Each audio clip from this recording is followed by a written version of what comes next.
Alright, it got too cold outside for me to be working on the cylinders of the Farmall, so I came back inside and decided I'll tear apart this carburetor.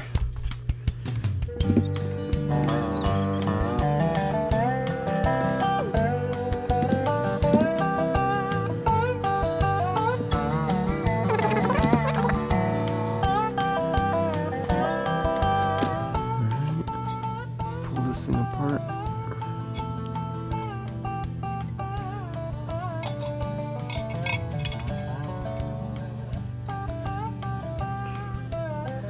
Thing looks really good inside, actually. No rust or nothing.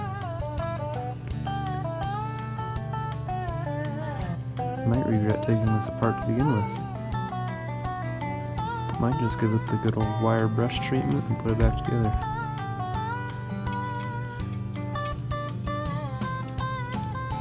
Float's trying to run away from us here.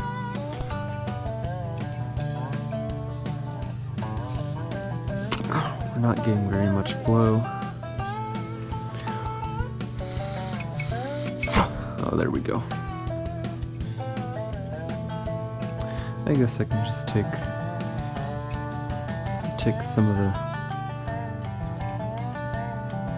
ports apart or some of the jets apart and clean them out. Try not to break any of them. That's the main thing.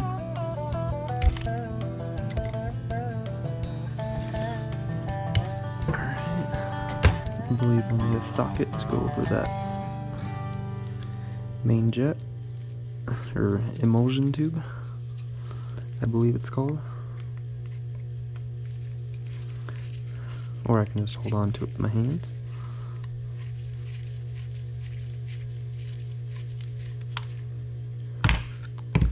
There we go.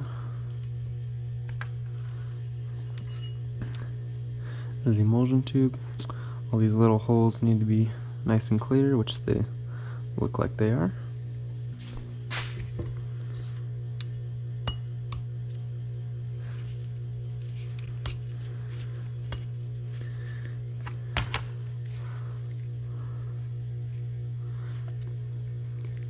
And that one just broke off.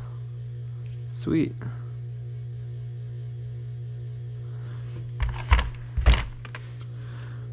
What are we gonna do about that?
Graphite packing in there looks all good, so I'm just gonna leave it. If it leaks, I'll snug it up a little bit.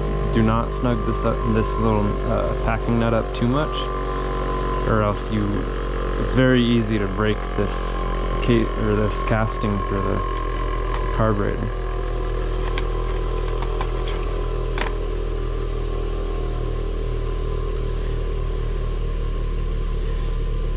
I replaced the packing in the carb of my other Farmall H, and I just went to tighten this packing nut up a little bit, and it cracked right along here.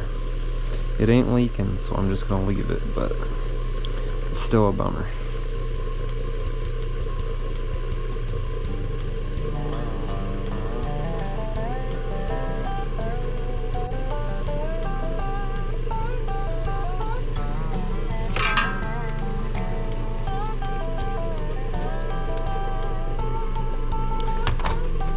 Should be all the way in.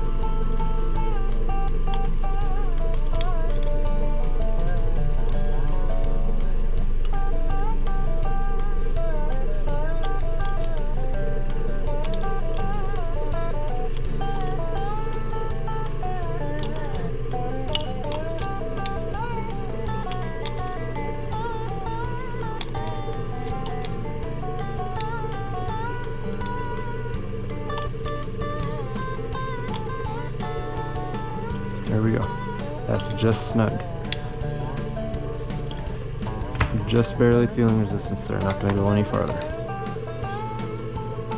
Jet's all the way in there.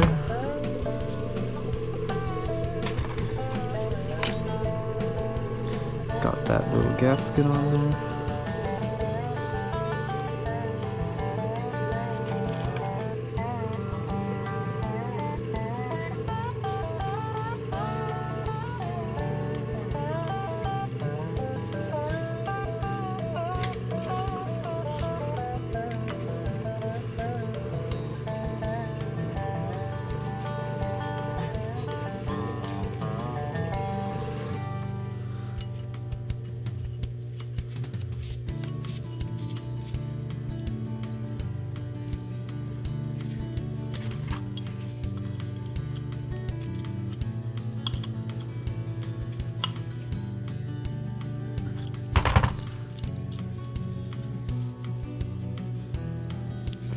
There we go.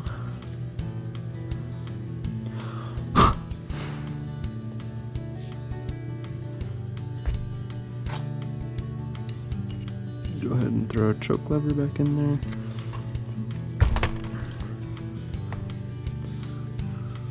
Just clean off this detent ball a little bit on the sleeve. Don't forget the spring.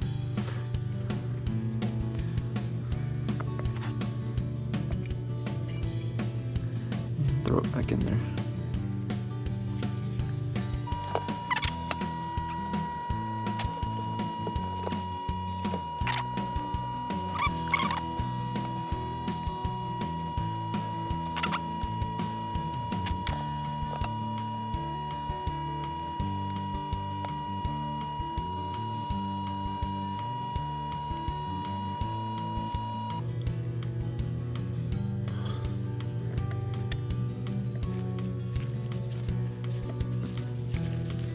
There we go.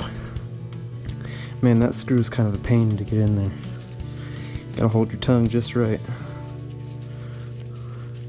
and line everything up. Put the slot that way for better airflow wherever it's open, like so.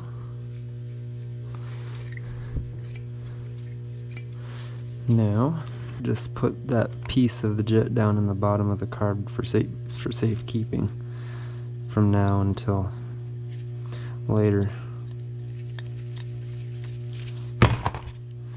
If it doesn't work out, I mean, I could try JB Weld, but I don't want to clog up that port on accident either.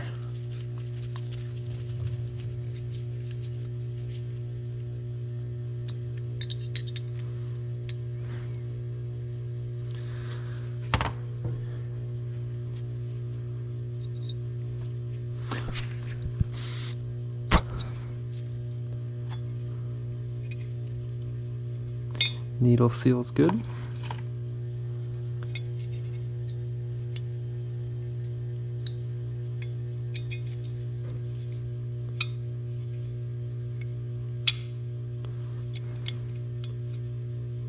Here's the idle adjustment screw.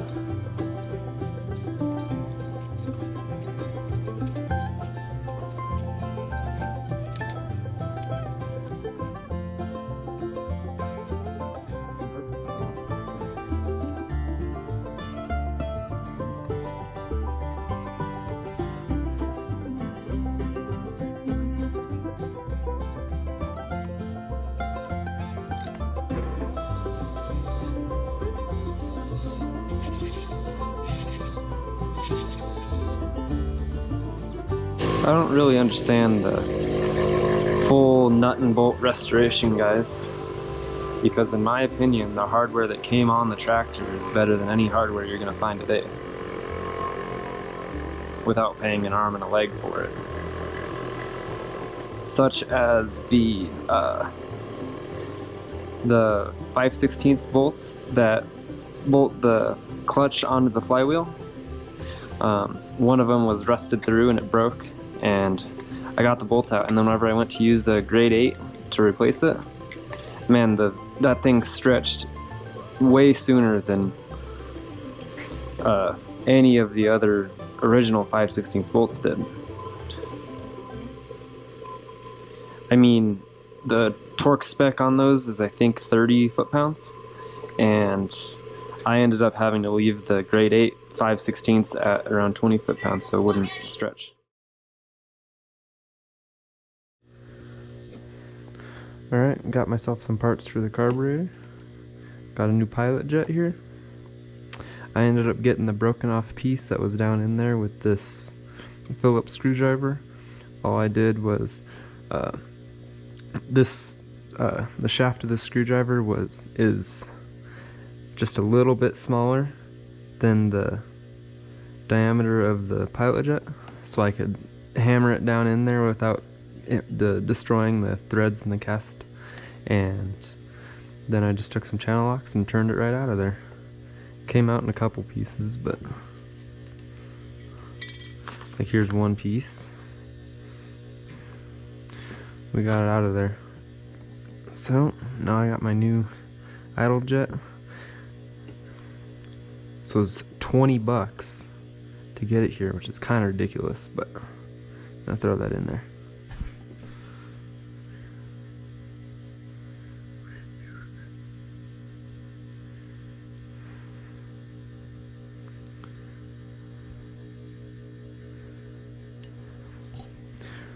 Alright, nice fit. I don't want to break this new one off, so I'm not going to torque it too much. The thread pitch on that idle jet is a 440. For anyone that's curious, I went and got a tap to tap out the threads, make sure they're all clean for this new jet. Alright, now I'm just going to adjust the jets on here. Main jet is this one on the bottom here. I'm going to turn it out to about 2.5 turns, so that's 1, 1.5, 2, 2.5. Now I'm going to do the idle air fuel mixture screw, so let me run it all the way in.